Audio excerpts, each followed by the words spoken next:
రకాలుగా అక్కడక్కడ మనం చూస్తూ ఉన్నాం. మరి ఈ రోజు ఈ కార్యక్రమం ఎందుకు ఏర్పాటు చేయాల్సి వచ్చింది అంటే, తెలుగు రాష్ట్రాల్లో ఈ గంజాయి, హెరాయిన్, డ్రగ్స్ చాలా ఎక్కువగా కేసులు నమోదు అవుతూ ఉన్నాయి. మరి భారతదేశం మొత్తం చూస్తే పంజాబ్లో బాగా ఎక్కువగా ఇవి డ్రగ్స్ కేసులు నమోదు అవుతూ ఉన్నాయి.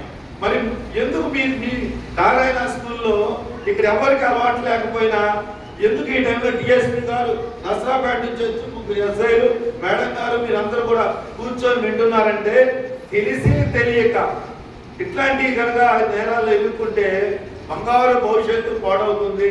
మిమ్మల్ని అందరినీ కూడా ఈ స్కూల్లో చదివిస్తున్నారంటే మీ తల్లిదండ్రులు మీరు భవిష్యత్తులో ఒక లక్ష్యం ఉందా? మీ అందరికి లక్ష్యం ఉంటుంది కదా, మా పిల్లలు టీచర్ అవ్వాలి, డాక్టర్ అవ్వాలి, ఇంజనీర్ అవ్వాలి, లేదంటే పోలీస్ ఆఫీసర్ అవ్వాలని ఉంది కదా. అలాంటి ఆ లక్ష్యానికి తిరోధకాలకు వాటిల్లకూడదు అని మీకు తెలియజేయాలి అనే ఉద్దేశంతో మేము అందరం కూడా ఇక్కడ రావడం జరిగింది. మరి 12 ఏళ్ల పిల్లవాడు హెల్ప్ చేద్దాం అనుకున్నాడు. మరి వాళ్ళ జైల్లో ఊసలు లెక్క పడతా ఉంటే రేపు భవిష్యత్తులో ఎవరైనా కేసుల్లో తెలుసో తెలియకో ఇరుక్కొని నేరం కనుక చేసినట్లే నిరూపణ అయితే మనకి ఇవాళ చాలా మంది మన చుట్టూ ఉండే ఫ్రెండ్స్ అందరూ కూడా అమెరికాలో సాఫ్ట్వేర్ ఉద్యోగాలు చేస్తున్నారు కదా. అమెరికా పోవడానికి వీసాలు రావు, గవర్నమెంట్ ఉద్యోగాలకి అర్హత ఉండదు. కాబట్టి నేరాల్లోకి మనం ఇరుక్కోకుండా ఉండగలగాలి. మరి చాలా మంది నేను చూస్తూ ఉంటాను, మీ అందరికీ సైకిల్ ఉన్నాయా? సైకిల్ నడిపేటప్పుడు ఆ రోడ్డు దాటేటప్పుడు మరి ముఖ్యంగా స్టూడెంట్స్ని గమనిస్తూ ఉంటాం. మనం ఎప్పుడైనా రోడ్డు దాటాలంటే మీరు చిన్న వయసులో మరి చాలా మంది తల్లిదండ్రులు ప్రేమ చప్పులు కొనిస్తుంటారు, లేదా దూరం కాబట్టి కొనిస్తారు. కానీ అవగాహన లేకుండా రోడ్డు దాటేటప్పుడు రెండు వైపులా ఆగి రెండు వైపులా చూసుకొని వాహనాలు వస్తున్నాయో లేదో చూసుకొని మాత్రమే రోడ్డు దాటాలి. ఎందుకంటే ప్రపంచవ్యాప్తంగా జరిగే రోడ్డు ప్రమాదాల్లో భారతదేశంలో చాలా ఎక్కువగా నమోదవుతా ఉన్నాయి. 10% ఇండియాలో నమోదవుతా ఉన్నాయి. మీకు తెలుసా, మనకి ఈ బైపాస్ ఏర్పాటు చేయకముందు మీరు నెట్లో కొట్టండి, ప్రతి నెలలో 4 చెంగులూరుపేట ప్రాంతంలో 4 చనిపోతూ ఉండేటువంటి పరిస్థితి ఉండేది. ఎందుకంటే చాలా మందికి అవగాహన ఉండదు. స్టూడెంట్స్ పర్టికులర్గా మీరు గమనిస్తూ ఉన్నట్లయితే స్కూల్ వచ్చింది కదా అని చెప్పి రోడ్డు తక్కువ మంది దాటారు. ఆ వైపు ఈ వైపు ఏమొస్తున్నాయో చూసుకొని మనం ఎప్పుడు కూడా రోడ్డు దాటాలి. మీ అంతప్పుడు మాకేమో సైకిల్ లేవు, లేకపోతే ఈ సెల్ ఫోన్ ఈ గొడవంతా కూడా లేదు. నేను బ్యాగ్ తీసుకొని బుక్స్ తీసుకొని వాస్తవానికి మా బ్యాగ్ కూడా ఉండేది కాదు. మేమంతా గవర్నమెంట్ స్కూల్స్లో చదివాం. బుక్స్ తీసుకొని ఇలా పట్టుకొని వస్తే మా డాడీ ఒక ప్రశ్న వేసేవాడు, అయ్యా ప్రార్థన చేస్తున్నావా అని అడిగేవాడు.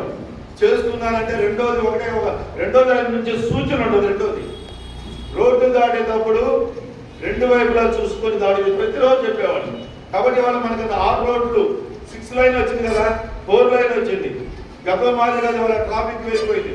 నాకు తెలిసి చెంగులూరుపేటలోనే 1,00,000 పైగా 2 వీలర్స్ ఉన్నాయి. ప్రతి ఇంట్లో 2-3 ఉన్నాయి. మరి 40,000 కార్లు ఉన్నాయి. అంటే చాలా జాగ్రత్తగా ఉండాలి. అందుకోసం చెప్తున్నా. కాబట్టి జాగ్రత్తగా ఉండండి. మీకు తెలియకపోతే తెలుసుకోండి. నేను మేనేజ్మెంట్ వాళ్ళని కోరుతా ఉన్నా, మరి పిల్లలు స్కూల్కి వచ్చేటప్పుడు నెలలో చివరి రోజైనా చివరి పీరియడ్ అయినా ట్రాఫిక్ మీద అవగాహన కల్పించాల్సిన అవసరం ఉంది. ఎందుకంటే ఎక్కువగా ప్రమాదాలు జరుగుతూ ఉన్నాయి.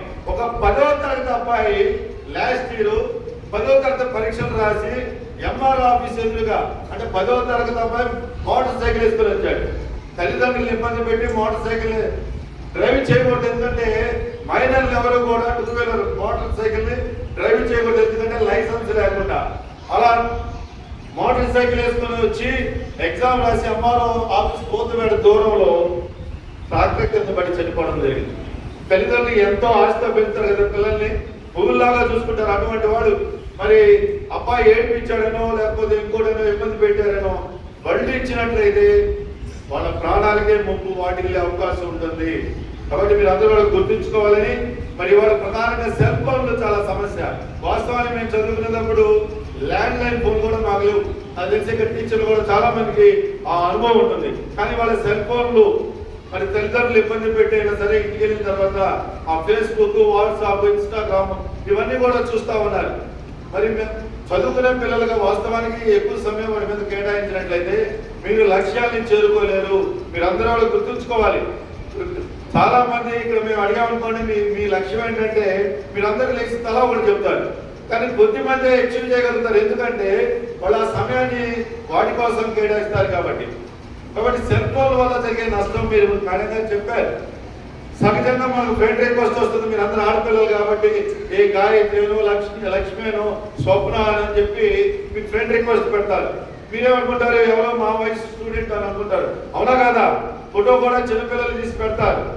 సహజంగా వాళ్ళు ఎవరో ఫ్రెండ్ ఆడపిల్లలే కదా అని చెప్పేసి రిక్వెస్ట్ ని యాక్సెప్ట్ చేసి కొంత వాళ్ళిద్దరి మధ్య కాన్వర్జేషన్ జరిగిన తర్వాత మరి తర్వాత ప్రేమని దోమని మనం చూస్తున్నాము చాలా సోషల్ మీడియాలో. మరి ఎంత ఏ రకంగా ఇబ్బంది పడుతున్నారు అవంతా కూడా దాటి వచ్చిన తర్వాత వాళ్ళు ఎప్పుడో అది రివీల్ అయిన తర్వాత ఇదంతా మనం చేయి దాటిపోతుంది. దీనికి ఈ మధ్య 2 రోజుల క్రితం ఒక సంఘటన జరిగింది. భార్యాభర్తలు ఇద్దరు కూడా ప్రభుత్వ ఉద్యోగులు. మరి భార్యకి ఏ రకంగా పరిచయం అయ్యాడో ఈ సోషల్ మీడియాలో మరి కంటిన్యూగా మెసేజ్లు పెట్టి మరి వాళ్ళిద్దరి మధ్య సాన్నిహిత్యం పెరిగిన తర్వాత అంటే కేవలం మెసేజ్లే. ఇది చివరికి ఏమైందంటే ఆ మెసేజ్లు పెట్టి అతను ఈవిడ బ్లాక్ చేసింది. కొంచెం అవగాహన వచ్చి తెలివి పెరిగిపోయిన తర్వాత ఇదేదో మనం రాంగ్ ట్రాక్ పోతున్నామని చెప్పేసి ఆపేస్తే మరి వాళ్ళు ఇంటి అడ్రస్ అన్ని తెలుసుకొని భర్తగా ఫోన్ చేస్తున్నాడు. అతను మీ భార్య చేత నాకు ఫోన్ చేయించు, మీ భార్య నాతో మాట్లాడటం మానేసింది. మరి వాళ్ళకి కూడా మీలాంటి పిల్లలు ఉన్నారు ఆ భార్య భర్తలకి. అంటే దీంట్లో చిన్నవాళ్ళు పెద్దవాళ్ళు తెలిసిన వాళ్ళని కాదు. మనం ఒక్కసారి పొరపాటు పడితే తర్వాత జీవితం కూడా నష్టపోయే అవకాశం ఉంటుంది. మీరు ఏదైతే లక్ష్యాల కోసం ఇక్కడికి వచ్చారో మరి ఆ వాటిని సార్థకత చేసుకునే అవకాశం ఉండదు. కాబట్టి మీరందరికీ ఈ సమయాన్ని వెచ్చించి మరి పోలీసు వారంటే సెలవులు లేనటువంటి డ్యూటీ. మీ అందరికి తెలుసా, వాళ్ళకి సెలవులు ఉండవు, 24 గంటలు ఆన్ డ్యూటీలో ఉంటారు. మరి ఇంతమంది మీ ముందుకు వచ్చారంటే మీ అందరిలో ఏ ఒక్కళ్ళు కూడా తెలియక నష్టపోకూడదు. కాబట్టి మీరందరూ శ్రద్ధగా వినాలి. ఏదో తమాషాకి ఆషామాషికి ఏదో మీటింగ్ పెట్టారు, మైక్ ఇచ్చారు కాబట్టి మాట్లాడుతున్నారు అనుకోకూడదు. ఎందుకంటే మీకు తెలిస్తే మీకు బయట మీ ఇంటి పక్కల కానీ మీ పక్క స్కూల్లో కానీ కాలేజీలో కానీ మీలాంటి విద్యార్థులతో మీకు ఫ్రెండ్షిప్ ఉంటుంది. కాబట్టి మరి మీరు కూడా వెళ్ళి ఈ విషయాలు తెలియజేసే అవకాశం ఉంటుంది. ఇదిగో మా స్కూల్లో ఇలా పెట్టారు, డిఎస్పీ గారు ఇలా చెప్పారు, మేడం గారు చెప్పారు, ఎస్ఐ గారు చెప్పారు, అడ్వకేట్ గారు చెప్పారు అని చెప్పడానికి అవకాశం ఉంటుంది. కాబట్టి ఈ విషయాలు తెలియజేయాలని చెప్పి మేము ప్రయత్నంలో భాగంగా ఇక్కడికి రావడం జరిగింది. కాబట్టి మీరు అందరూ కూడా మరి ఇటువంటి అంశాల మీద అవగాహన కల్పించుకొని మీకు ఇష్టమైనటువంటి మీ ఫ్రెండ్స్ కూడా ఇట్లా నష్టపోకూడదు. ఇందాక నేను చెప్పిన దాంట్లో 12 ఏళ్ళ అబ్బాయి తెలియకే కదా చేశాడు. గంజాయి అమ్మాలని కాదుగా, గంజాయి తీసుకెళ్ళి డబ్బు సంపాదించుకోవాలని కాదుగా. మరి అలాంటి పొరపాట్లు జరగకూడదు. ఇటీవల కాలంలో మా కోర్టులలో తెలుసా మీకు, చెవులూరు పట్ల 2 కోర్టులు ఉన్నాయి. ప్రతి ఊళ్ళో కోర్ట్స్ ఉంటాయి కదా, అడ్వకేట్స్ ఉంటారు, జడ్జెస్ ఉంటారు. గతంలో ఎప్పుడో ఒకసారి డ్రగ్స్ కేసులు వచ్చాయి, గంజాయి కేసులు వచ్చాయి. ఈవేళ వారానికో 10 రోజులకో 20 రోజులకో నిత్యం ఈ గంజాయి డ్రగ్స్ అన్నీ వస్తా ఉన్నాయి. కాబట్టి మనం అప్రమత్తంగా ఉండాలి. ఎందుకు అప్రమత్తంగా ఉండాలంటే మనందరం కూడా అలవాటు లేదు, మాకు ఎవరికి అనుకోకూడదు. ఒక గంజాయి అలవాటు ఉన్నటువంటి వాళ్ళు కనుక మన కాలనీలోనో మన ఇళ్ల పక్కనో లేదంటే మీరు వెళ్ళేటువంటి ఈ రోడ్లోనో గంజాయి అలవాటు ఉన్నోళ్ళు కనుక ట్రావెల్ చేసుకుంటూ లేదా బండి డ్రైవింగ్ చేస్తే వాళ్ళకి మరి వాళ్ళు కాన్షియస్ లో ఉండరు. వాళ్ళు ఏం చేస్తారంటే చాలా వేగంగా బండి నడుపుతుంటారు. మీరు చూసారు ఎప్పుడైనా రోడ్డు మీద వెళ్ళేటప్పుడు మీ పేరెంట్స్ తోటి ఒక్కొక్కరు చాలా వేగంగా వెళ్ళిపోతుంటారు లెక్కలేనట్టుగా. అటువంటి వాళ్ళు ఏంటంటే ఆ స్థితికి వెళ్ళిపోతారు. మరి అట్లాంటి వాళ్ళు మన కాలనీలో ఉన్నప్పుడు లేదా మన ఇళ్ల మధ్య ఉన్నప్పుడు మన రోడ్ల మీద మీకు కనిపించినప్పుడు వాళ్ళకి నేర ప్రవృత్తి ఉంటుంది.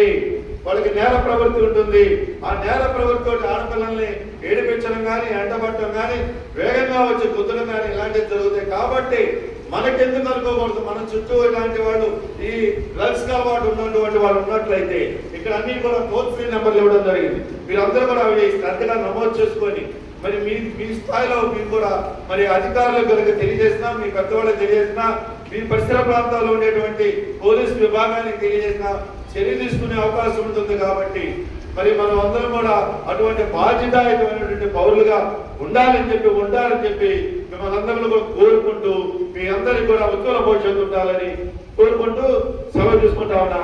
థ్యాంక్ యూ అన్నాడు. Thank you so much.